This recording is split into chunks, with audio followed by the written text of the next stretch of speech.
नमस्कार दोस्तों, हम इस सेशन में बात करने वाले हैं लोकसभा चुनाव से संबंधित महत्वपूर्ण तथ्य जिसमें 2019 एवं 2024 के जीके फैक्ट शामिल किए हैं। जी हाँ दोस्तों, चुनाव से संबंधित सामान्य ज्ञान के लिए एक ही क्लास काफ़ी है। इस प्रकार से हमने ये क्लास बनाई है जिसमें चुनाव से संबंधित वस्तुनिष्ठ प्रश्न, भारत निर्वाचन आयोग से संबंधित अन्य महत्वपूर्ण तथ्य, चुनाव विधानसभा चुनाव 2024 जो कि 4 राज्यों में विधानसभा चुनाव होने हैं, उसके भी हमने फैक्ट इस वीडियो के माध्यम से शामिल किए गए हैं, जो कि आपकी प्रत्येक जीके एग्जाम के लिए महत्वपूर्ण है। यदि आप हमारे सोशल मीडिया अकाउंट से नहीं जुड़े हैं, तो जुड़ सकते हैं। इसकी लिंक डिस्क्रिप्शन बॉक्स में दी गई है, जहां आप फेसबुक, टेलीग्राम से जुड़ सकते हैं। आइए स्टार्ट करते हैं इस वीडियो का फर्स्ट क्वेश्चन। लोकसभा चुनाव 2024 की घोषणा कब की गई है? आपको बताना है कि लोकसभा चुनाव 2024 की घोषणा कब की गई है। इसका जो सही आंसर हो जाएगा 16 मार्च 2024। जी हाँ, 16 मार्च 2024 को लोकसभा चुनाव 2024 की घोषणा की गई है। भारत में लोकसभा चुनाव की घोषणा होते ही आदर्श आचार संहिता 16 मार्च 2024 से ही लागू हो गई है, जो कि मतदान के चुनाव परिणाम 4 जून 2024 तक प्रभावी रहेगी। लोकसभा और विधानसभा चुनाव की घोषणा किसके द्वारा की जाती है? आपको बताना है कि लोकसभा चुनाव और विधानसभा चुनाव की घोषणा किसके द्वारा की जाती है? भारतीय चुनाव आयोग द्वारा। इसका बी आंसर सही हो जाएगा। लोकसभा व विधानसभा चुनावों की अधिसूचना कौन जारी करता है? ये बताइए कि लोकसभा व विधानसभा चुनाव की अधिसूचना कौन जारी करता है? मुख्य चुनाव आयुक्त। इसका सी आंसर सही हो जाएगा। मुख्य चुनाव आयुक्त। अभी भारत चुनाव आयोग के मुख्य चुनाव आयुक्त राजीव कुमार हैं।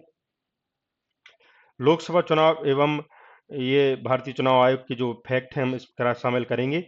भारत में आदर्श आचार संहिता लागू की गई है 16 मार्च 2024 को। लोकसभा और विधानसभा चुनाव की घोषणा की जाती है भारतीय चुनाव आयोग द्वारा। लोकसभा व विधानसभा चुनाव की अधिसूचना कौन जारी करता है? मुख्य चुनाव आयुक्त। भारत की 17वीं लोकसभा समाप्त कब होगी? जो अभी भारत की जो 17वीं लोकसभा है वो कब समाप्त होने वाली है, आपको बताना है। इसका जो सही आंसर है 16 जून 2024 को। उससे पहले भारत में नई जो लोकसभा है उसका गठन किया जाना है। अभी लोकसभा चुनाव चल रहे हैं जिसकी जून 4 जून 2024 को परिणाम आएंगे। यह तय करेगा कि भारत में कौन प्रधानमंत्री बनेगा। भारत में वर्तमान में कितने पुरुष मतदाता हैं? अभी बात करें भारत में कितने पुरुष मतदाता हैं, इसका जो सही आंसर है 49.72 करोड़। भारत में वर्तमान वोटर मतदाता हैं 96.88 करोड़ पुरुष, जिसमें 49.72 करोड़। महिलाओं की बात की जाए तो 47.15 करोड़। लोकसभा चुनाव 2024 में दिव्यांग वोटर की बात करें तो 88.4 लाख दिव्यांग वोटर हैं। लोकसभा चुनाव 2024 में कितने करोड़ वोटर वाली पहली बार अपना मत का प्रयोग करेंगे? मतलब लोकसभा चुनाव में अभी कितने करोड़ वोटर हैं जो पहली बार अपने मत का प्रयोग करने वाले हैं? केवल 1.84 करोड़ वोटर। लोकसभा चुनाव 2024 में 85 से अधिक आयु के कितने वोटर हैं? आपको बताना है कि लोकसभा चुनाव 2024 में 85 से अधिक आयु के वोटर हैं, जो हैं 82 लाख। 82 लाख हैं 85 से अधिक आयु के वोटर। लोकसभा चुनाव में खर्च की अधिकतम सीमा क्या है? आपको बताना है कि लोकसभा चुनाव में खर्च की अधिकतम सीमा जो है वो 95 लाख है। 95 लाख रुपए एक जो सांसद का चुनाव लड़ रहा है वह खर्च कर सकता है अपने लोकसभा चुनाव के अंदर। विधानसभा चुनाव में खर्च की अधिकतम सीमा कितनी है? विधानसभा चुनाव में खर्च की जो अधिकतम सीमा है वह मात्र 40 लाख रुपए है। जी हाँ, 40 लाख रुपए अधिकतम सीमा है विधानसभा चुनाव में। पंजाब के मुख्य चुनाव अधिकारी कार्यालय ने लोकसभा चुनाव में मतदाता जागरूकता को बढ़ाने के लिए राज्य आइकॉन किसे नियुक्त किया गया है? इसका जो सही आंसर है वह है शुभम गिल। जी हाँ, शुभम गिल को ये पंजाब चुनाव अधिकारी ने लोकसभा चुनाव में मतदाता जागरूकता को बढ़ाने के लिए राज्य आइकॉन नियुक्त किया गया है। शुभम गिल भारतीय क्रिकेट खिलाड़ी हैं। आईपीएल में गुजरात टाइटंस की टीम के कप्तान हैं, उसकी तरफ से खेलते हैं, जो कि अभी आईपीएल टीम से बाहर हो चुकी है। 17वीं लोकसभा चुनाव 2019 के कुल कितने मतदाता थे? अभी जो वर्तमान में 17वीं लोकसभा चुनाव लोकसभा चल रही है, उसमें कितने कुल मतदाता थे? उसमें 89.6 करोड़ मतदाता थे। 17वीं लोकसभा 2019 जो समाप्त होने वाली है, 16 जून 2024 को होने वाली है। पिछले चुनाव 2019 में हुए संसदीय चुनाव में भारत भाजपा ने, बीजेपी ने, जी हाँ, जो बीजेपी अभी 400 से अधिक मतलब सीटों की नारा दे रही है, उसमें 543 में 303 सीटें जीती थीं, जबकि कांग्रेस को 52 सीटें मिली थीं। लोकसभा चुनाव में बीजेपी लगातार 2 बार जीत हासिल कर चुकी है, लगातार तीसरी बार जीतने के सपने देख रही है। 18वीं लोकसभा चुनाव 2024 में थर्ड जेंडर मतदाता कितने हैं? जो ना पुरुष हैं ना महिला हैं, ऐसे थर्ड जेंडर, ठीक है, वो होते हैं थर्ड जेंडर। आप समझ सकते हो, 48,044 है ऐसी संख्या, थर्ड जेंडर मतदाताओं की संख्या। 18वीं लोकसभा चुनाव 2024 20 से 29 वर्ष के मतदाता कितने हैं? जो अभी 18वीं लोकसभा चुनाव में वोट डल रहे हैं, उसमें से 20 से 29 वर्ष के मतदाता कितने हैं? ये है 19.74 करोड़। ध्यान दीजिए, 19.74 करोड़ जो है वो 20 से 29 आयु के मतदाता हैं। लोकसभा चुनाव में जमानत राशि सामान्य प्रत्याशियों के लिए कितनी है? जनरल कैटेगरी के जो प्रत्याशी हैं, उनके लिए, कैंडिडेट हैं, उनके लिए कितनी जमानत राशि है?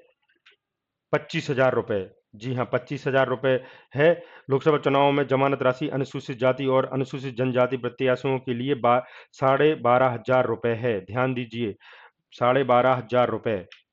18वीं लोकसभा चुनाव में जेंडर मतदाता अनुपात कितना है? जेंडर मतदाता अनुपात की बात करें, ये है 948। 948 है जेंडर मतदाता अनुपात। विधानसभा चुनाव में जमानत राशि सामान्य प्रत्याशियों के लिए कितनी होती है? ये होती है 10,000 रुपए सामान्य प्रत्याशियों के लिए, जनरल कैटेगरी। और ये विधानसभा चुनाव में SC ST के लिए 5,000 रुपए होती है। लोकसभा जमानत राशि अगर कुल पड़े वैध वोटों का कितने प्रतिशत हिस्सा पाने में असफल होने पर जब्त होगी? मतलब जो जमानत राशि है लोकसभा चुनाव में, यदि कुल वैध पड़े वोटों का ये प्रतिशत हिस्सा नहीं मिलता है, तो वो जब्त हो जाएगी, शासन द्वारा जब्त कर ली जाएगी। वो 16.6%। जी हाँ, यानी 25,000 रुपए आपको, यदि आप निर्दलीय वगैरह भरते हैं और 16.6% वोट नहीं मिलते हैं, तो वो जमानत राशि आपकी चली जाती है। जी हाँ, और लोकसभा जमानत राशि जब्त होगी अगर कुल वैध पड़ों का 1/6 हिस्सा नहीं मिलते हैं, तो हिस्सा पाने में असफल हो जाती है, इसलिए वो 16.6% की बात हो रही है। लोकसभा में कुल निर्वाचित सीटें कितनी हैं? लोकसभा में कुल निर्वाचित सीटें जो हैं वो 543 हैं। लोकसभा में कुल निर्वाचित सीटें 543 हैं। लोकसभा में कुल सीटें 545 हैं वैसे। लोकसभा में कुल निर्वाचित सीटें 543 हैं। शेष सीटें एंग्लो इंडियन समुदाय के प्रतिनिधियों के नामांकन से भरी जाती हैं। यदि राष्ट्रपति को लगता है समुदाय का पर्याप्त प्रतिनिधित्व नहीं है, तो दो सीटों के सांसद वो खुद बना सकते हैं। राष्ट्रपति नियुक्त कर सकते हैं। यदि कोई भी समाज चाहे तो उसका प्रतिनिधित्व नहीं मिला है, तो वो उनके लिए प्रतिनिधित्व दे सकती है। लोकसभा चुनाव में कुल कितनी सीटें अनुसूचित जाति SC के लिए आरक्षित की गई हैं? जी हाँ, शेड्यूल कास्ट के लिए कितनी आरक्षित सीटें की गई हैं अपने भारत में? 79 यानी 79। 79 यानी 79। SC की सीटें 79। लोकसभा चुनाव में कुल कितनी सीटें अनुसूचित जनजाति यानी ST triple schedule caste, okay, आरक्षित की गई हैं? तो ये की गई हैं 41, मात्र 41 हैं। SC आदिवासी जो, सॉरी, ST के लिए है, ST की बात हो रही है 41, ध्यान दीजिए 40, और SC के लिए है 79, ST के लिए 41। भारत में सर्वाधिक लोकसभा वाला लोकसभा सीट वाला राज्य कौन सा है? ये जो पता है आपको, योगी आदित्यनाथ जो मुख्यमंत्री हैं, उत्तर प्रदेश। उत्तर प्रदेश है, ये 80 सीट है, जिसमें से 80 सीट तय करता है भारत का प्रधानमंत्री? अधिकतर। लोकसभा चुनाव में एक पोलिंग बूथ पर कितने अधिकतम मतदाता हो सकते हैं? लोकसभा चुनाव में एक पोलिंग बूथ पर कितने मतदाता हो सकते हैं? 1500। अधिकतम 1500 मतदाता हो सकते हैं एक पोलिंग बूथ पर। लोकसभा चुनाव 2024 में कुल कितने पोलिंग बूथ भारत में बनाए जाएंगे? बताइए, लोकसभा चुनाव 2024 में कितने पोलिंग बूथ बनाए गए हैं? ये बनाए गए हैं, इनकी संख्या है 10,48,202। 10 लाख, ध्यान दीजिए, 10,48,202 है। भारत में लोकसभा चुनाव 2024 कितने चरणों में आयोजित किए जाएंगे? तो आपको पता है, खूब चुनाव हो रहे हैं, 7 चरणों में है। देश भर में लोकसभा चुनाव 7 चरणों में आयोजित किए जाएंगे। पहले चरण के लिए मतदान 19 अप्रैल को होगा। 7वें और अंतिम चरण की वोटिंग 1 जून को होगी। मतगणना जो है वो 4 जून को होगी। ये जो स्थिति है, लोकसभा चुनाव के जो चरण हैं, उसमें पहला चरण 19 अप्रैल को हो गया है। इसमें 102 सीटों पे सबसे पहले अधिक हुई थी। इसमें मतदान वाले राज्यों और केंद्र शासित वाले राज्यों की संख्या 21 थी। दूसरा चरण 26 अप्रैल को, जिसमें 89 सीटों पर डाला गया था वोट, और इसमें 12 राज्यों में हुआ था। तीसरा चरण 7 मई 2024 को 94 सीटें, 12 राज्यों या केंद्र शासित। चौथा चरण 13 मई 2024, 13 मई, इसमें 96 सीटों पर वोट डाले गए। 10 केंद्र शासित व राज्य शासित प्रदेश थे। पांचवा चरण 20 मई, जिसमें 49 सीटों पर वोट डाले गए। 8 राज्य या केंद्र शासित प्रदेश थे। छठवां चरण की बात करें तो 25 मई 2024 को, जो आज ही के दिन चल रहा है, आज हमने वीडियो रिकॉर्ड किया है, इसमें 57 सीटों पर चुनाव हो रहे हैं और 7 राज्य शामिल हैं या केंद्र शासित शामिल हैं। 7वां जो अंतिम चरण वो 1 जून 2024 को होगा, जिसमें 57 सीटों पर चुनाव होंगे। इसमें 8 राज्य या केंद्र शासित प्रदेश शामिल हैं। वहीं मतगणना 4 जून 2024 को होगी, जिसमें 543 सीटों पर होगी। इसमें कुल राज्य और केंद्र शासित 36 राज्य हैं। तो ये जो चरण वाली बात है, इसमें कितने सीटों पर कुल कब तिथि है, वह है, देखिए, भारत निर्वाचन आयोग ने लोकसभा चुनाव 2024 के लिए मतदाता जागरूकता अभियान के लिए प्रतीक चिन्ह और टैगलाइन "चुनाव का पर्व देश का गर्व" जारी किया गया था। ये जो टैगलाइन जारी किया गया था, "चुनाव का पर्व देश का पर्व", कब जारी किया गया था? जी हाँ, वैसे 25 जनवरी 2024 को किया गया था। इसका आंसर 25 जनवरी 2024, इसी के दिन मतदाता दिवस मनाया जाता है, इसी के दिन किया गया था। ठीक है। लोकसभा, सभी राज्य की विधानसभा और स्थानीय चुनाव को एक साथ आयोजित कब किए जाएंगे? यदि भारत में बीजेपी की सरकार बनी तो वर्ष 2029 में लोकसभा चुनाव और सभी राज्यों के विधानसभा स्थानीय निकाय एक साथ कराए जाएंगे। संविधान लागू होने के बाद 4 बार लोकसभा चुनाव और विधानसभा चुनाव एक साथ हुए थे: 1991, 1957, 1962 और 1967। एक देश एक चुनाव कमेटी के पूर्व जो चेयरमैन हैं, वो अभी पूर्व राष्ट्रपति रामनाथ कोविंद हैं। इन्हीं की उपस्थिति में ये लोकसभा चुनाव एक साथ कराने के लिए रिपोर्ट भारत सरकार को सौंपी है। देश में एक चुनाव कराए जाने की व्यवस्था लागू करने के लिए संविधान अनुच्छेदों में संशोधन किया जाएगा। अनुच्छेद 83 संसद के दोनों अवधि में, अनुच्छेद 172 राज्य विधान मंडल की अवधि। देश में एक साथ चुनाव आयोजित किए जाते हैं दक्षिण Africa, Sweden, Germany, Belgium, Japan, Indonesia और फिलीपींस में। जी हाँ, देश में एक साथ जो चुनाव आयोजित किए जाते हैं वो दक्षिण Africa, Sweden, Germany, Belgium, Japan और इंडोनेशिया और फिलीपींस में। लोकसभा और विधानसभा चुनाव की जिम्मेदारी किसके पास है? ये लोकसभा और चुनाव की जो जिम्मेदारी है, वह भारत निर्वाचन आयोग के पास है। इसका सी आंसर हो जाएगा। नगर निकायों और पंचायत चुनाव की जो जिम्मेदारी है, वो राज्य निर्वाचन आयोग के पास होती है। ध्यान दीजिए, लोकसभा और विधानसभा के भारत निर्वाचन और नगर निकायों और पंचायत चुनाव की जिम्मेदारी राज्य निर्वाचन आयोग को होती है। भारतीय चुनाव आयोग की स्थापना कब की गई थी? आपको बताना है कि भारतीय जो चुनाव आयोग की स्थापना कब की गई थी।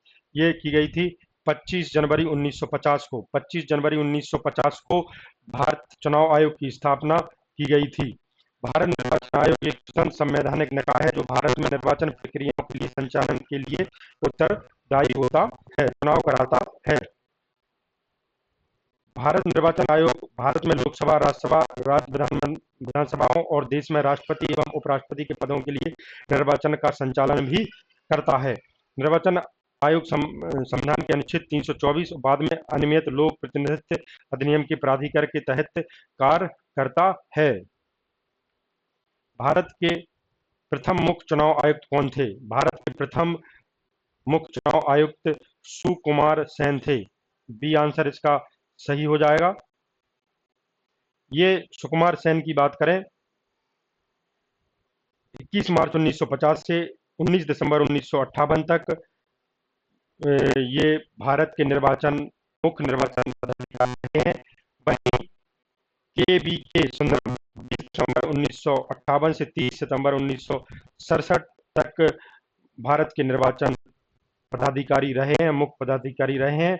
वहीं एसपी सेन वर्मा की बात करें 1 अक्टूबर 1967 से 30 सितंबर 1972 तक मुख्य चुनाव आयुक्त रहे हैं। डॉक्टर नागेंद्र सिंह की बात करें 1972 से 6 फरवरी 1973 तक रहे हैं। भारतीय संविधान का कौन सा भाग व अनुच्छेद आयोग से संबंधित है? ये इसका आंसर तो निकल के आ गया है, कोई बात नहीं है, ठीक है, हम तैयारी ही कर रहे हैं। भाग ये 12 अनुच्छेद 324 और 328 से संबंधित है, ठीक है। 324 से 300 अनुच्छेद ये चुनाव आयोग से संबंधित है। देखिए, यदि हम बात करें अनुच्छेद 324 की, तो चुनाव आयोग में चुनाव के लिए निहित दायित्व, अधीक्षण, निर्देशन और नियंत्रण की बात करता है। 325 की बात करें धर्म, जाति व लिंग के आधार पर किसी भी व्यक्ति विशेष को मतदाता सूची में शामिल न करने, उसके आधार पर मतदान करने के लिए आयोग नहीं ठहराने का प्रावधान 325 में है। 326 की बात करें लोकसभा एवं प्रत्येक राज्य की विधानसभाओं के लिए मताधिकार के लिए आधार पर होगा। वहीं 327 की बात करें तो विधायिका द्वारा चुनाव के संबंध में संसद में कानून बनाने की शक्ति है। 328 की बात करें तो किसी राज्य के विधानमंडल को उसके चुनाव के लिए कानून बनाने की शक्ति है। 329 की बात करें चुनाव मामलों में अदालतों द्वारा हस्तक्षेप के लिए बार है, ये कुछ ही उसमें हस्तक्षेप कर सकती है, इसलिए चुनाव मामलों में अदालतों द्वारा हस्तक्षेप करने के लिए बार का जो है वो प्रावधान किया गया है। भारत में आदर्श आचार संहिता पहली बार कब लागू की गई थी? ये जो आदर्श संहिता लागू की गई थी वो केरल विधानसभा चुनाव 1960 में की गई थी। ध्यान दीजिए, केरल विधानसभा चुनाव 1960 में की गई थी। भारत चुनाव आयोग के 3 सदस्यीय कब बना?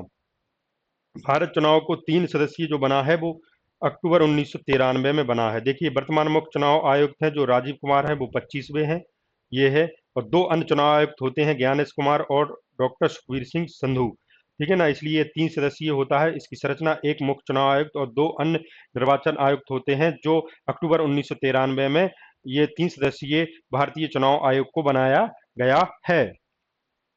भारत चुनाव आयोग की प्रथम महिला अध्यक्ष कौन है?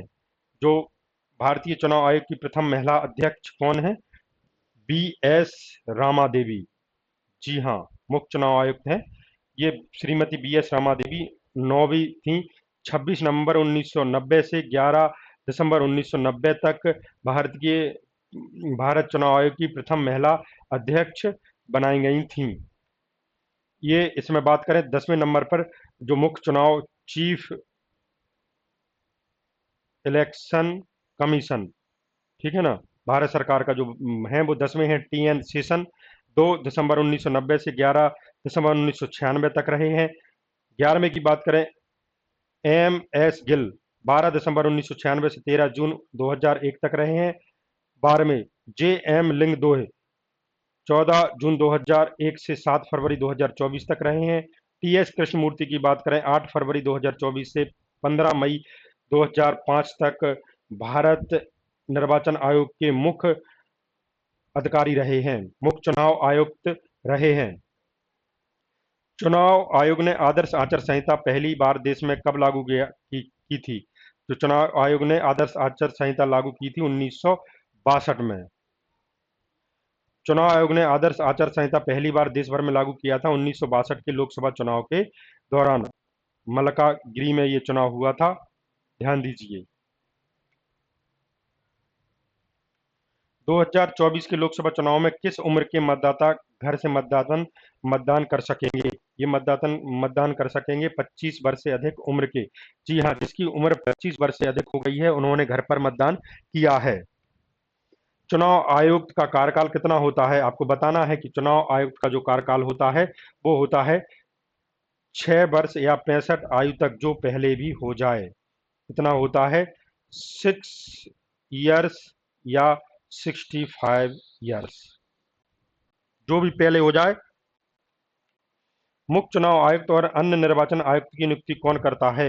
ये जो करता है राष्ट्रपति जी। राष्ट्रपति द्वारा मुख्य निर्वाचन आयुक्त और अन्य निर्वाचन आयुक्त की नियुक्ति की जाती है।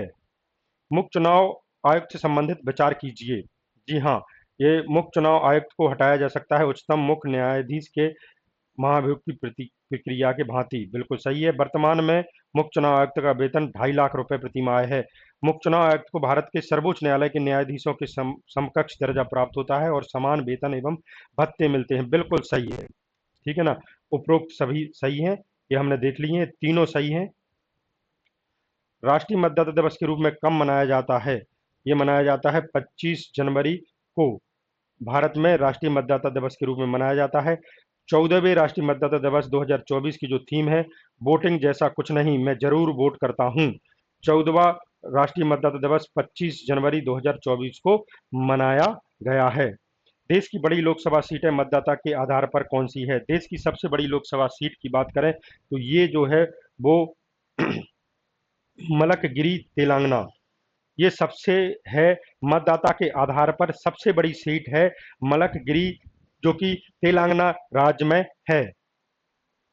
देखना, देश की बड़ी लोकसभा सीटें मतदाता के आधार पर मलकगिरी तेलंगाना, उत्तर बंगलुरु कर्नाटक, गाजियाबाद उत्तर प्रदेश, उन्नाव उत्तर प्रदेश, ये जो 4 सीटें हैं वो मतदाता के आधार पर सबसे बड़ी सीटें हैं।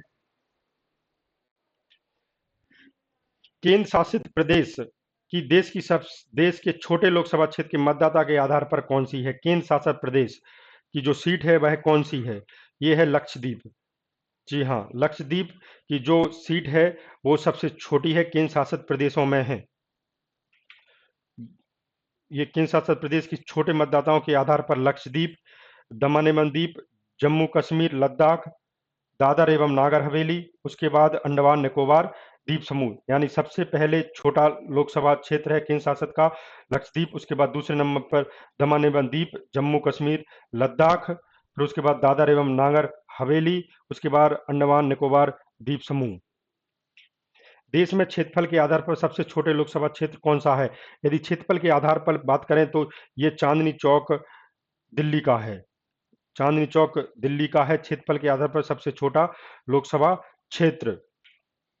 अब बात कर लेते हैं क्षेत्रफल के आधार पर सबसे छोटा लोकसभा क्षेत्र की बात। जो चांदनी चौक है केवल 10.59 वर्ग किलोमीटर है। लोग कोलकाता उत्तर प्रदेश जो उत्तर पश्चिम है वो 13.23 वर्ग किलोमीटर, मुंबई दक्षिण 13.73 वर्ग किलोमीटर, मुंबई दक्षिण मध्य 18.31 वर्ग किलोमीटर, दिल्ली सदर की बात करें 28.09 वर्ग किलोमीटर है। ये शहरी क्षेत्र हैं और इसमें मतदाता अधिक हैं होते हैं, इस वजह से ये लोकसभा क्षेत्र जो क्षेत्रफल की दृष्टि से छोटा होता है। लोकसभा चुनाव 2024 में 2 चरणों का मतदान कितने राज्य प्रदेशों में कराएंगे? जी हाँ, जो चरणों का मतदान है वो कितने राज्य के में कराए जाएंगे? वो कराए जाएंगे 4। जी हाँ, 2 चरणों का मतदान कितने राज्य, और ये 2 चरणों का मतदान होना है, वैसे पूरा टोटल है 7, लेकिन जो 2 चरण के मतदान होना है वो वो 2 चरण का मतदान होता है वो 4 में होना, कर्नाटक, राजस्थान, त्रिपुरा, मणिपुर, और 7 चरणों में मतदान होना है उत्तर प्रदेश, बिहार, पश्चिम बंगाल, ये बड़े राज्य हैं इस वजह से होना है, ध्यान दीजिए। वहीं हम बात कर लें जो 22 राज्यों में होना है वो 1 चरण में मतदान होना है, वो Arunachal Pradesh, Andhra Pradesh, Chandigarh, DDN&H Daman and दीप, दिल्ली, गोवा, गुजरात, हिमाचल प्रदेश, हरियाणा, केरल, लक्षद्वीप, लद्दाख, मिजोरम, मेघालय, नागालैंड, पांडुचेरी, सिक्किम सिंगम नहीं, तमिलनाडु, पंजाब, तेलंगाना, उत्तराखंड। 3 चरणों का जो मतदान होना है वो छत्तीसगढ़, असम में होना है। 4 चरणों का मतदान होना है वो झारखंड में। 5 चरणों में मतदान जो होना है वो महाराष्ट्र, जम्मू कश्मीर में होना है, मतलब हो चुका है। 18वीं लोकसभा चुनाव 2024 की बात करें तो मुख्य चुनाव आयुक्त राजीव कुमार ने 16 अप्रैल 2024 को 18वीं लोकसभा चुनाव के गठन के लिए 7 चरण में आम चुनाव की घोषणा की है। उन्होंने आंध्र प्रदेश, अरुणाचल प्रदेश, सिक्किम और उड़ीसा राज्य के विधानसभा चुनाव कार्यक्रम की घोषणा की है। इन 4 राज्यों के विधानसभा चुनाव और लोकसभा चुनाव एक साथ होंगे।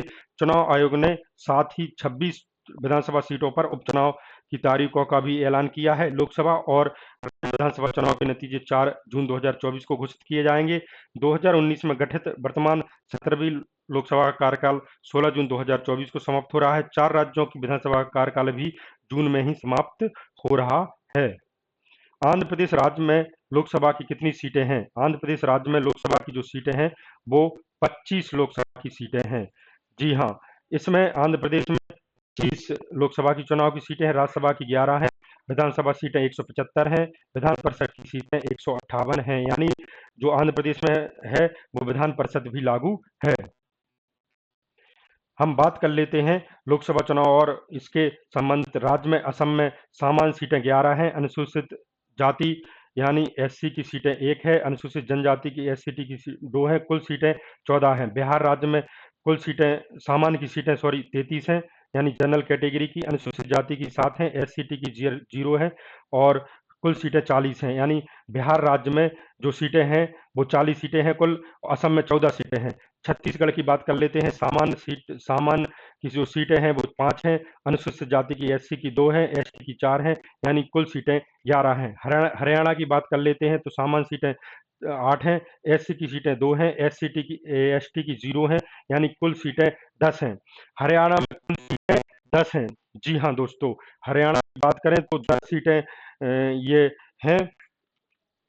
वहीं हिमाचल प्रदेश की बात करें तो हिमाचल प्रदेश में सामान्य सीटें 3 हैं, एससी की 1 है, एसटी की 0 है, यानी कुल सीटें 4 हैं, जिसमें से एक सीट में हमारी कंगना रावत जो है वो चुनाव लड़ रही हैं। वहीं केंद्र शासित प्रदेश जम्मू और कश्मीर की बात करें तो इसमें सामान्य सीट 6 हैं और इसमें एससी और एसटी की कोई नहीं है, कुल सीटें 6 ही हैं। झारखंड की बात करें तो सामान्य सीटें 8 हैं, अनुसूचित जाति की सीटें 1 है, एसटी की सीटें 5 हैं, यानी कुल सीटें 14 हैं। झारखंड में 14 सीटें हैं। कर्नाटक की बात करें तो सामान्य 24 हैं, एससी की 4 हैं, अनुसूचित जनजाति की 5 हैं, कुल सीटें 28 हैं, यानी कर्नाटक में 28 सीटें हैं। जी हाँ, कर्नाटक में 28 सीटें हैं। वहीं केरल राज्य की बात करें तो केरल में सामान्य सीट की 28 हैं, एससी की 2 हैं, एसटी की 0 है, यानी कुल सीटें 20 हैं। केरल की बात करें तो 20 सीटें हैं। मध्य प्रदेश में सामान्य की सीटें 20 हैं, अनुसूचित जाति की 4 हैं, अनुसूचित जनजाति यानी एसटी की 5 हैं, कुल सीटें 29 हैं। महाराष्ट्र में सामान्य सीटें 41 हैं, एससी की सीटें हैं जो 3 हैं, वो अनुसूचित जनजाति एसटी की 4 हैं, यानी कुल सीटें 48 हैं। 48 सीटें हैं महाराष्ट्र में। मणिपुर की बात करें तो सामान्य सीट 1 है, एससी की 0 है, एसटी की 1 है, यानी कुल सीटें 2 हैं मणिपुर में। निर्वाचन आयोग का राष्ट्रीय आइकन कौन है? निर्वाचन आयोग का जो राष्ट्रीय आइकन है वो कौन है? वो फिल्म अभिनेता राजकुमार अंबानी, सॉरी, फिल्म अभिनेता राजकुमार राव। ये निर्वाचन आयोग का जो राष्ट्रीय आइकन है वो फिल्म अभिनेता राजकुमार राव है। ध्यान दीजिए, राजकुमार राव, नया नाम लग रहा होगा आपको, ये है। सभी पंजीकृत राजनीतिक पार्टियों को लोकसभा चुनाव खत्म होने के कितने दिन तक चुनाव में खर्च का ब्यौरा देना अनिवार्य है? ये जो अनिवार्य है वो 90 दिनों के अंदर। जी हाँ दोस्तों, यदि चुनाव आयोग चुनाव लोकसभा चुनाव खत्म हो गया है और उसके 90 दिन के अंदर चुनाव खर्च का ब्यौरा देना अनिवार्य है। सभी पंजीकृत राजनीतिक पार्टियों को विधानसभा चुनाव खत्म होने के 75 दिन तक चुनाव खर्च देना अनिवार्य है। यानी यदि विधानसभा का चुनाव होता है तो 75 दिन के अंदर चुनाव खर्च देना अनिवार्य होता है। भारत में वर्तमान में कितने राष्ट्रीय दल हैं? आपको बताना है भारत में कितने राष्ट्रीय दल हैं। 6 हैं भाई, अभी 6 हैं मात्र, जिसमें भाजपा 1980 में स्थापना हुई थी। भारतीय राष्ट्रीय कांग्रेस की स्थापना 1885 में हुई थी। बहुजन समाज पार्टी बीएसपी जिसे बोलते हैं 1984 में हुई थी। कम्युनिस्ट पार्टी ऑफ इंडिया मार्क्सवादी 1964 में हुई थी। वहीं नेशनल पीपुल्स पार्टी एनपीपी की 2003 में हुई थी। आम आदमी पार्टी की स्थापना 2012 में हुई थी अरविंद केजरीवाल की। ये जो है वो राष्ट्रीय दल हैं। देखिए 3 तरह की जो होती हैं, ये राष्ट्रीय पार्टियां होती हैं, राज्य स्तरीय पार्टियां होती हैं और क्षेत्रीय पार्टियां होती हैं। 10 अप्रैल 2023 से भारत में 6 राष्ट्रीय पार्टियां हैं, जबकि राज्य स्तरीय दल 33 हैं। क्षेत्रीय दलों की संख्या करीब 350 है। राष्ट्रीय पार्टियों के मिलने की जो सुविधा है वो देखते हैं। राष्ट्रीय पार्टियों को पार्टी दफ्तर बनाने के लिए राज्य सरकार की ओर से जमीन या आवास उपलब्ध कराया जाता है। दूसरे चुनाव के समय 40 स्टार प्रचारक के लिए प्रचार कर सकते हैं, जबकि क्षेत्रीय दलों के लिए केवल 20 प्रचारकों की अनुमति रहती है। इसके अलावा क्षेत्रीय दलों का चुनाव चिन्ह दूसरे राज्यों में भी इस्तेमाल किया जा सकता है, जबकि राष्ट्रीय दलों के मामले में चुनाव चिन्ह संरक्षित रहता है। चुनाव आयोग संशोधन विधेयक 2021 एक कैलेंडर वर्ष में कितनी क्वालिफाइंग तिथियां प्रदान करता है जिससे नया वोटर जुड़ा सके? 4 बार ये तिथि करता है कि जब नया वोटर है वो अपना वोटर में नाम जुड़ा सकता है, वोटर सूची में नाम जुड़वा सकता है। चुनाव आयोग संशोधन विधेयक 2021 के अनुसार कैलेंडर वर्ष 4 क्वालिफाइंग तिथियां प्रदान करता है जिसमें नया वोटर ये चुनाव मतलब अपना वोट जुड़वा सकता है। 1 जनवरी, 1 अप्रैल, 1 जुलाई, 1 अक्टूबर। ध्यान दीजिए। पहले आम चुनाव 1952 के समय भारत में कितने राष्ट्रीय दल थे? ये थे 14। बहुत थे।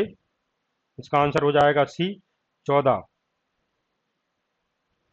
किसी दल को राष्ट्रीय पार्टी के रूप में दर्जा प्राप्त करने हेतु निम्नलिखित शर्तों में से एक शर्त अमान्य है। जी हाँ, पार्टी ने कम से कम 4 राज्यों में विगत लोकसभा चुनाव और विधानसभा चुनाव में कुल वैध मतों का 6% प्राप्त किया हो, वह कम से कम 4 लोकसभा सीटें जीती हों।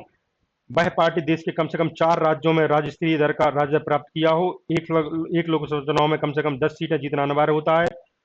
उस पार्टी ने कम से कम 3 राज्यों में विगत लोकसभा चुनाव में कुल सीटों की कम से कम 2% सीटें जीती हों। तो इसका जो सही आंसर है वो है एक लोकसभा चुनाव में कम से कम 10 सीटें जीतना। ये गलत है, जबकि राष्ट्रीय पार्टी में दर्जा प्राप्त करने के लिए कम से कम 4 राज्यों में विगत लोकसभा चुनाव या विधानसभा चुनाव में कुल वैध मतों का 6% मत प्राप्त किया हो, कम से कम 4 लोकसभा सीटें जीती हों। वह पार्टी देश में कम से कम 4 राज्यों में राज्य स्तरीय दल का प्राप्त किया हो। उस पार्टी ने कम से कम 3 राज्यों में विगत लोकसभा चुनाव में लोकसभा की कुल सीटों की कम से कम 2% सीटें जीती हों। ये है, ठीक है ना। मतलब कम से कम 3 राज्यों में विगत लोकसभा चुनाव में लोकसभा की सीटें कम से कम 2% जीती हों 3 राज्यों में, और कम से कम 4 राज्यों में राज्य स्तरीय दल का राज प्राप्त किया हो। ठीक है ना।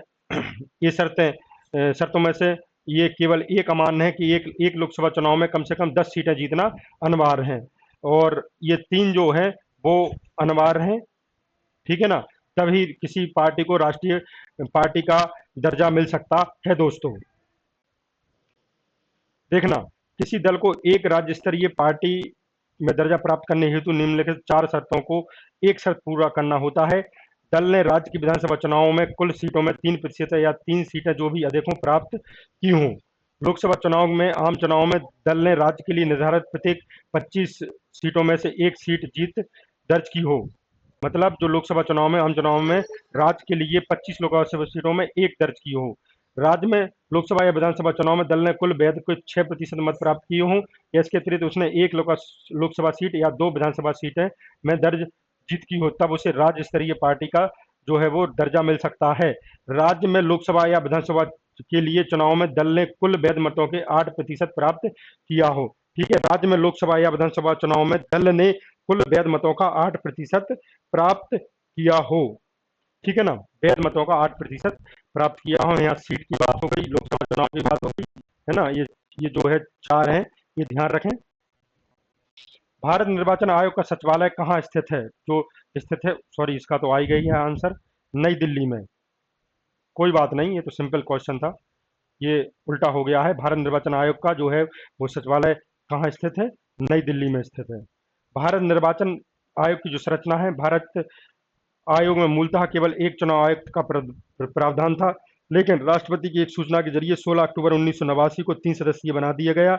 इसके कुछ समय के लिए 1 सदस्यीय आयोग बना रहा, लेकिन 1 अक्टूबर 1993 को इसका 3 सदस्यीय आयोग वाला स्वरूप फिर से बहाल कर दिया गया। तब से निर्वाचन आयोग में 1 मुख्य चुनाव आयुक्त और 2 चुनाव आयुक्त होते हैं।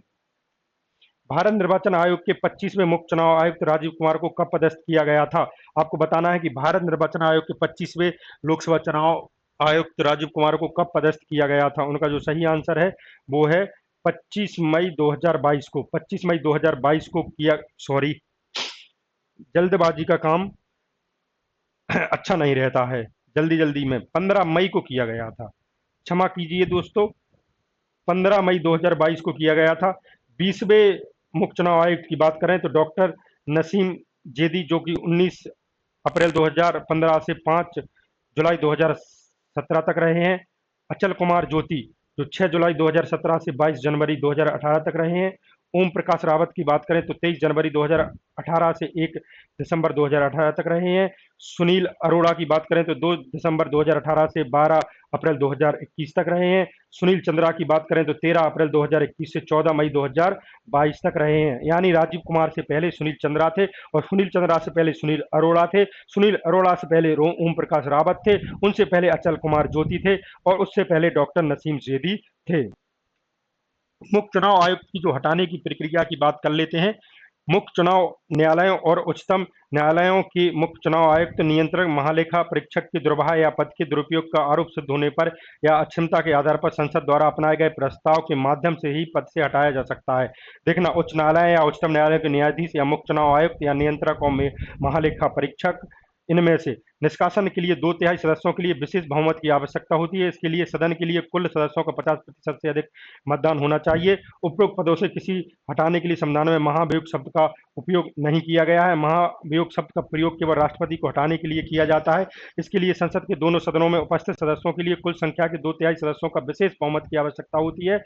वह प्रक्रिया किसी अन्य मामलों में नहीं अपनाई जाती है। ध्यान दीजिए, ये जो हमने बात बताई है वो राष्ट्रपति के लिए और उच्च न्यायालयों, उच्चतम न्यायालयों के न्यायाधीश, मुख्य चुनाव आयुक्त, नियंत्रक और महालेखा परीक्षक के लिए बताई गई है।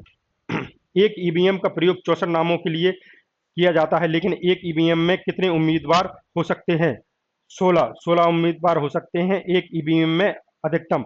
मई 1982 में केरल के एक विधानसभा क्षेत्र के 50 मतदान केंद्रों में पहली बार ईवीएम का इस्तेमाल किया गया था।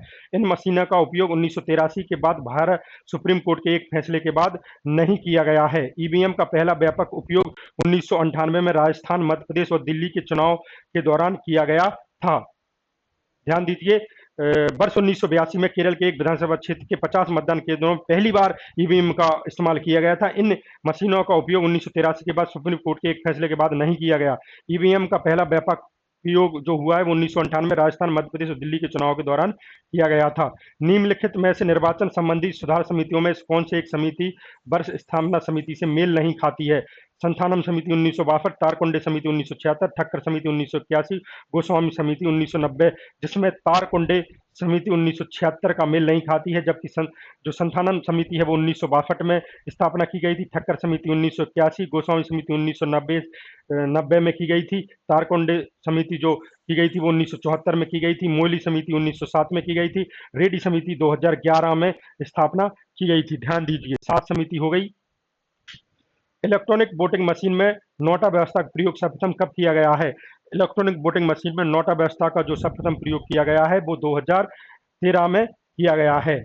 जी हाँ, 2013 से नोटा व्यवस्था लागू की गई है। नोटा को एक अहम चुनाव सुधार माना जाता है। नोटा का मतलब है उपरोक्त में से कोई नहीं, यानी नन ऑफ एबोव।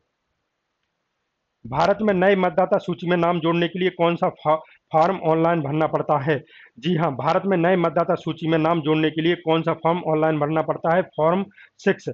जी हाँ, फॉर्म 6 जो है मतदाता सूची में नाम जोड़ने के लिए फॉर्म ऑनलाइन भरना पड़ता है। आप फॉर्म भरने के लिए http://nvsb.in पर जा सकते हैं, ऑनलाइन फॉर्म भर सकते हैं या voter helpline mobile app download कर सकते हैं। वहाँ फॉर्म 6 भरना पड़ेगा और आपका मतदाता सूची में नाम जुड़ जाएगा। देखिए, प्रपत्र 6 का प्रवासी भारतीय निर्वाचक द्वारा निर्वाचन नामावली में शामिल करने के लिए आवेदन कर सकते हैं। फॉर्म 8 निवास स्थान में बदलाव या मौजूदा मतदाता सूची में प्रविष्टियों में सुधार, ईपीआईसी के प्रतिस्थापन पीडब्ल्यूडी को चिन्हित करने के लिए आवेदन पत्र होता है। फॉर्म शब्द की बात करें तो मौजूदा नामावली में नाम शामिल हटाने के प्रस्ताव और आपत्ति, मौजूदा मतदाता सूची में नाम हटवाने के लिए फॉर्म 7 भरें। ठीक है ना। मौजूदा नामावली में नाम शामिल करने या हटाने के प्रस्ताव पर आपत्ति या मौजूदा, ठीक है, प्रस्ताव पे आपत्ति भी है।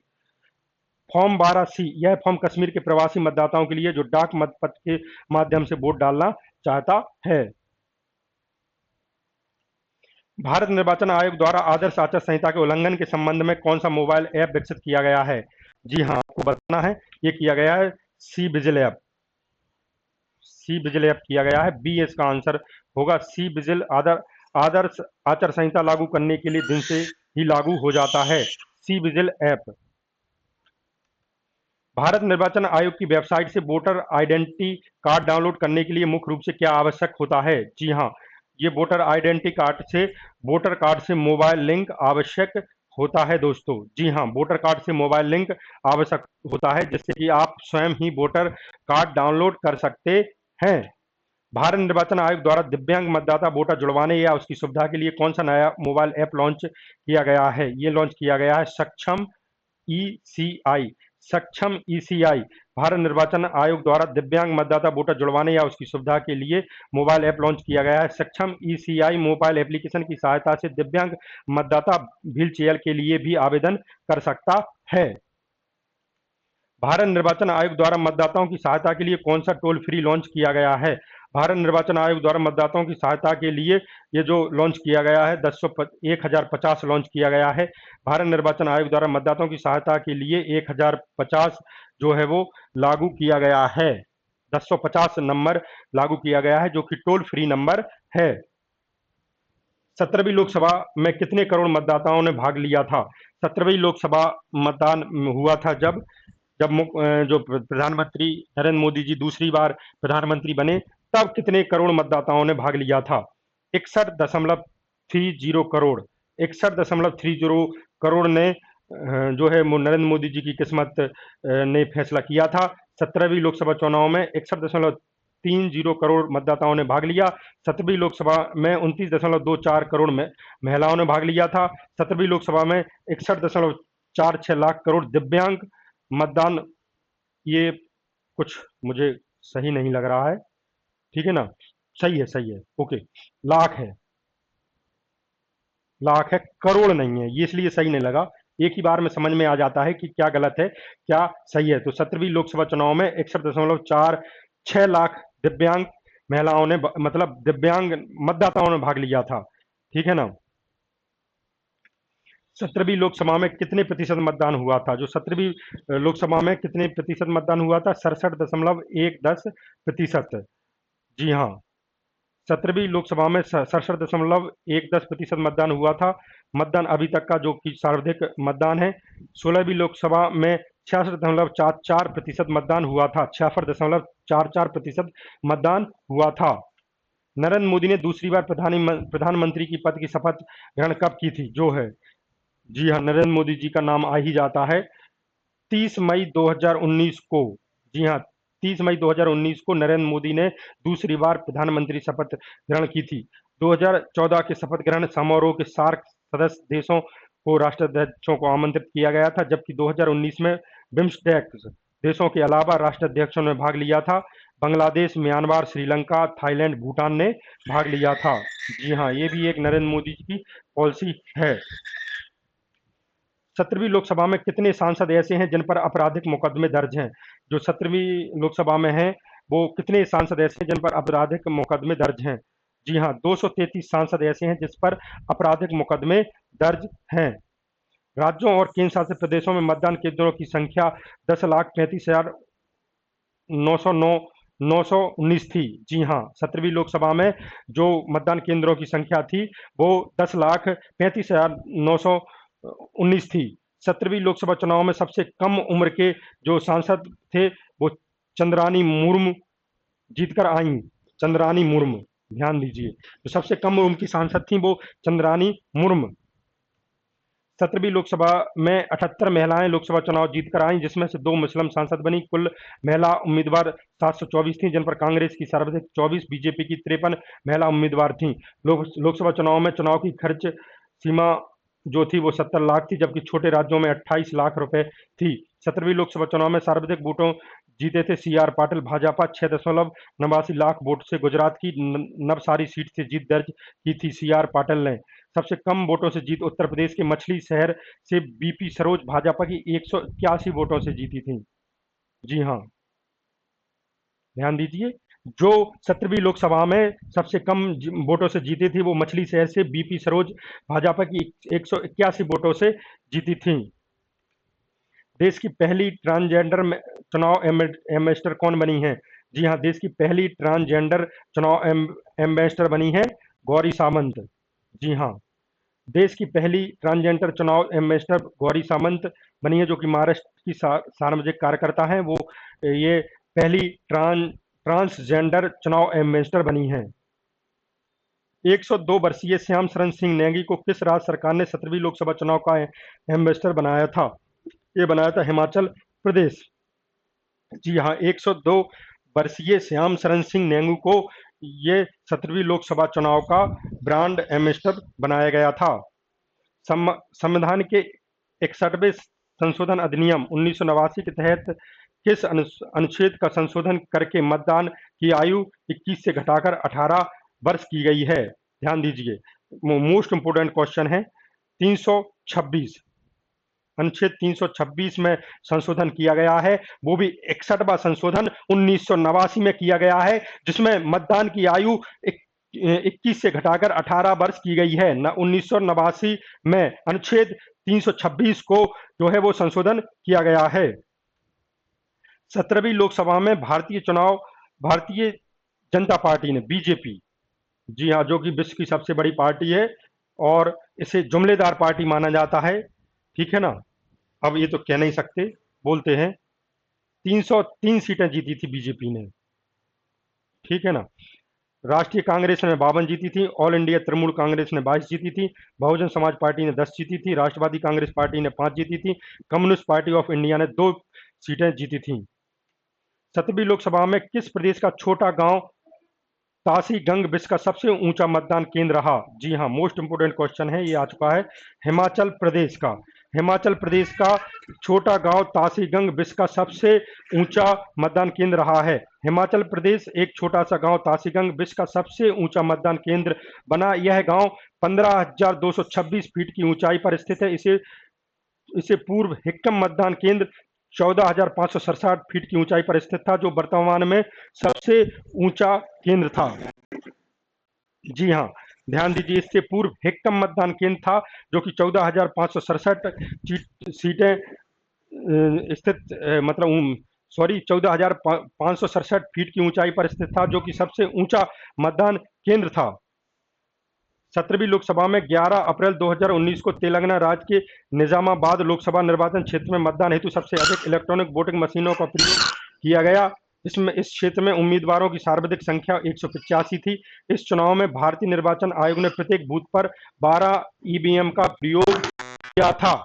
ध्यान दीजिए, 17वीं लोकसभा चुनाव में 11 अप्रैल 2019 को तेलंगाना राज्य के निजामाबाद लोकसभा निर्वाचन क्षेत्र में मतदान हेतु सबसे अधिक इलेक्ट्रॉनिक वोटिंग मशीनों का प्रयोग किया गया था। इस निर्वाचन क्षेत्र में उम्मीदवारों की सर्वाधिक संख्या 185 थी। इस चुनाव में भारतीय निर्वाचन आयोग ने प्रत्येक बूथ पर 12 ईवीएम का उपयोग किया था।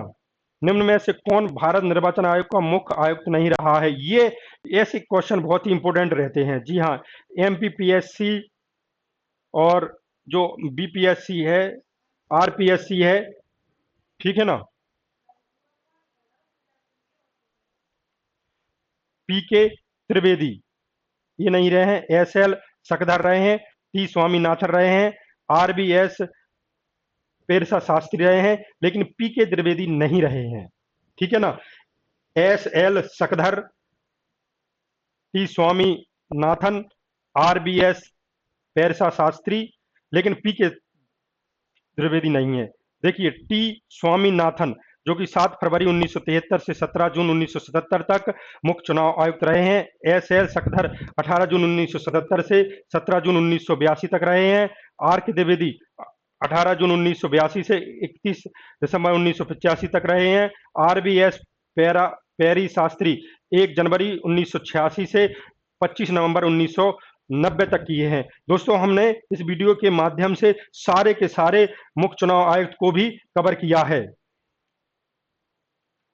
जी हाँ, पीवी टंडन जो कि 16 मई 2005 से 29 मई 2006 तक, एन गोपाल स्वामी 30 जून 2006 से 20 अप्रैल 2009 तक, नवीन चावला 21 अप्रैल 2009 से 19 जुलाई 2010 तक, एस वाई कुर्रेशी 30 जुलाई 2010 से 30 जून 2012, बी एस संपत 11 जून 2012 से 15 जनवरी 2015 तक जो कि मुख्य चुनाव आयुक्त रहे हैं।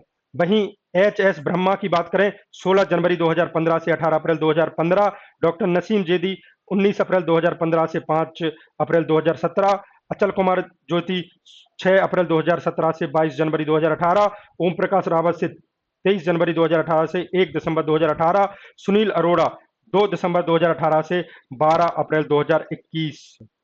जी हाँ, सुनील चंद्रा की बात करें 13 अप्रैल 2021 से 14 मई 2022, राजीव कुमार 15 मई 2022 से पदस्थ हैं, जो नरेंद्र मोदी जी या फिर किसी दूसरे को प्रधानमंत्री बनाकर छोड़ेंगे। देखना, सुकुमार सेन की बात करें 21 मार्च 1950 से 19 दिसंबर 1958 तक, के बी के सुंदरम 20 दिसंबर 1958 से 30 सितंबर 1967, एस पी सेन वर्मा 1 अक्टूबर 1967 से 30 सितंबर 1972, डॉक्टर नागेंद्र सिंह 1 अक्टूबर 1972 से 6 फरवरी 1973, टी स्वामीनाथन 7 फरवरी 1973 से 17 जून 1977 तक मुख्य चुनाव आयुक्त रहे हैं। दोस्तों पश्चिम बंगाल में कुल कितनी लोकसभा सीटें हैं बताना है आपको। पश्चिम बंगाल में कुल कितनी सीटें हैं? 40 लोकसभा सीटें हैं, जिसमें सामान्य सीट 32, एससी 8 और एसटी 0, कुल सीटें 40 हैं। उत्तराखंड में कुल कितनी लोकसभा सीटें हैं आपको बताना है कि लोकसभा उत्तराखंड में लोकसभा सीटें कितनी हैं। ये हैं 5, मात्र 5 हैं। देवभूमि माना जाता है उत्तराखंड को, यहाँ पे मात्र 5 हैं, जिसमें सामान्य 4 है, एससी 1 है। जी हाँ, उत्तर प्रदेश में 63 सामान्य सीटें हैं, एससी की 0 हैं, एसटी की 17 हैं, कुल सीटें 80 हैं। त्रिपुरा में सामान्य सीट 1 है, एसटी 1 है, कुल सीटें 2 हैं। तमिलनाडु की बात करें तो सामान्य सीट 32 है, एससी 7 है, एसटी 0 है, कुल सीटें 39 हैं। जी हाँ, कुछ हमने ये सीटें देख ली थी, लेकिन कुछ रह गई थी, उस वजह से हम नजर रखते हैं। सिक्किम की बात करें तो सामान्य सीट 1 है, एससी 0, एसटी 0, कुल सीटें 1 हैं। राजस्थान में कुल कितनी लोकसभा सीटें हैं? राजस्थान में आपको बताना है 25 लोकसभा सीटें हैं। जी हाँ, ये इसमें सामान्य 18 है, एससी 4 है, अनुसूचित जनजाति 3 है, कुल सीटें 25 हैं। इसमें राज्य पंजाब में सामान्य 10 है, जिसमें से एससी 3 है, एसटी 0 है और कुल सीटें 13 हैं। पंजाब की बात करें तो 13 है। उड़ीसा की बात सामान्य 13 है, एसटी 3 है और एसटी 5 है। उड़ीसा में कुल 21 सीटें हैं। जी हाँ दोस्तों, उड़ीसा में कुल 21 सीटें हैं, लोकसभा सीटें। वर्तमान में किन राज्यों में विधानसभा के चुनाव लोकसभा चुनाव के साथ आयोजित किए जाएंगे? आपको बताना है कि वर्तमान में किन राज्यों के विधानसभा के चुनाव लोकसभा चुनाव में आयोजित किए जाएंगे। तो ये जो है आंध्र प्रदेश, अरुणाचल प्रदेश, उड़ीसा, सिक्किम, ये जो ऐसे राज्य हैं जो कि लोकसभा चुनाव के साथ विधानसभा के चुनाव भी हो रहे हैं, यहाँ मुख्यमंत्री का भी फैसला होना है। जी हाँ, अरुणाचल प्रदेश की बात करें तो कुल विधानसभा सीटें 60 हैं, जिसमें एससी सीटें 59 हैं। विधानसभा तिथि जो है वो 2 जून 2024 को हो रही है। उड़ीसा की बात करें तो कुल विधानसभा सीटें 147 हैं, एससी सीटें 24 हैं, एसटी सीटें 33 हैं। इसकी जो विधानसभा सीट की समाप्ति हो रही है वो 24 जून 2024 को हो रही है। जो सिक्किम राज्य है उसमें कुल विधानसभा सीटें 32 हैं, जिसमें एससी की 2 हैं, एसटी की 0 हैं। विधानसभा तिथि जो 2 जून 2024 को समाप्त हो रही है। 16वीं आंध्र प्रदेश विधानसभा सीट गठन के लिए 13 मई 2024 को होंगे। इसमें से आंध्र प्रदेश में 175 सदस्य हैं। जी हाँ, 16वीं आंध्र प्रदेश विधानसभा सीट के लिए 13 मई 2024 को चुनाव हुए, जिसमें से आंध्र प्रदेश में 175 सदस्य हैं। जी हाँ, कुल आंध्र प्रदेश में कितनी विधानसभा सीटें हैं? 175 विधानसभा सीटें हैं। 60 सदस्यीय 11वीं अरुणाचल विधानसभा गठन के लिए 19 अप्रैल को मतदान होगा। 11वीं सिक्किम विधानसभा का गठन के लिए 19 अप्रैल को होगा। जल्दबाजी। सिक्किम विधानसभा सदस्यों की संख्या 32 है। 117वीं उड़ीसा 17वीं होगी, है ना। 117वीं तो बहुत हो जाती है। विधानसभा गठन के लिए चुनाव 4 चरण में होंगे। 13 मई, 20 मई, 25 मई, 1 जून। उड़ीसा विधानसभा में 147 सदस्य हैं। ध्यान दीजिए, 17वीं उड़ीसा विधानसभा गठन के लिए चुनाव 4 चरण में होंगे। 13 मई, 20 मई, 25 मई, 1 जून। उड़ीसा विधानसभा में 147 सदस्य हैं। लोकसभा हाउस ऑफ पीपल का सर्वप्रथम गठन कब हुआ था? जो लोकसभा हाउस ऑफ पीपल का गठन हुआ था वो 17 अप्रैल 1952 को हुआ था। 17 अप्रैल ऐसी घड़ी थी, क्या घड़ी थी कि 1952 में, कि जब लोकसभा हाउस ऑफ पीपल्स का गठन हुआ था। देखिए, स्वतंत्र भारत की लोकसभा का पहला सत्र 13 मई 1952 को आयोजित किया गया था। लोकसभा भारत की संसद का निम्न सदन होता है जिसका कार्यकाल 5 वर्ष होता है। लोकसभा सदस्य की न्यूनतम आयु कितनी होती है? आपको बताना है कि लोकसभा जो सदस्य होता है उसकी लोकसभा की जो न्यूनतम आयु कितनी होती है। दोस्तों, अभी तक हमने आपको वीडियो अच्छे लगने की कोई बात नहीं की है। यदि वीडियो आपको अच्छा लग रहा है तो आप लाइक ज़रूर कर दें, और अपने दोस्तों को लगा हो तो अच्छा लगा हो तो आप शेयर जरूर कर दें। इस प्रकार की वीडियो हम लेकर आएंगे दोस्तों। और अभी तक यदि आपने हमारे चैनल को सब्सक्राइब नहीं किया है तो सब्सक्राइब कर लें। कम से कम आप हमारे यदि आप देख रहे हैं तो कम से कम हमारे एक सब्सक्राइबर को तो बढ़ा दें, ये आपसे रिक्वेस्ट है दोस्तों। तो 25, जी हाँ, लोकसभा सदस्य की जो बनने के लिए 25 साल का होना जरूरी होता है।